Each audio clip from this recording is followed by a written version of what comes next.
गोलू मोलू एक पक्के दोस्त थे। गोलू जहाँ दुबला पतला था वहीं मोलू मोटा गोल मटोल था।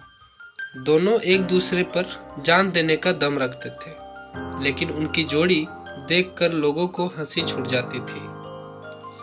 एक बार उन्हें किसी दूसरे गांव में रहने वाले मित्र का निमंत्रण मिला। उसने उन्हें अपनी बहन के विवाह के अवसर पर बुलाया था, लेकिन उनके मित्र का गांव कोई बहुत दूर तो नहीं था, लेकिन वहां तक पहुंचने के लिए एक जंगल से होकर गुजरना पड़ता था और उस जंगल में जंगली जानवरों की भरमार थी और वो दोनों चल दिए।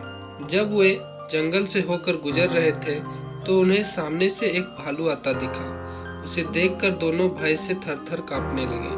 तभी दुबला पतला गोलू तेजी से दौड़कर एक पेड़ पर जा चढ़ा, लेकिन मोटा होने के कारण मोलू उतना तेज नहीं दौड़ सकता था।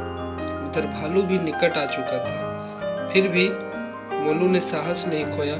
उसने सुन रखा था कि भालू मरा हुआ शरीर को नहीं खाता है। वो तुरंत जमीन पर लेट गया और सांस रोक ली। ऐसा अभिनय किया कि मानो शरीर में प्राण ही नहीं। भालू घुरघुराता हुआ मोलू के पास आया। उसके चेहरे वो शरीर को सूंघा और उसे मृत समझकर आगे बढ़ गया।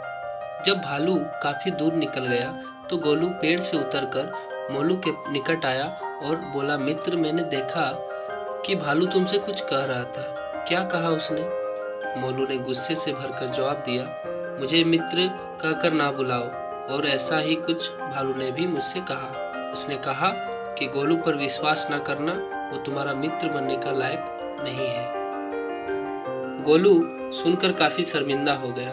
उसे अभ्यास हो गया कि उससे कितनी भारी भूल हो गई और उसकी मित्रता भी सदैव के लिए समाप्त हो गई। कहानी से शिक्षा, सच्चा मित्र वही होता है जो आपको संकट में काम आए।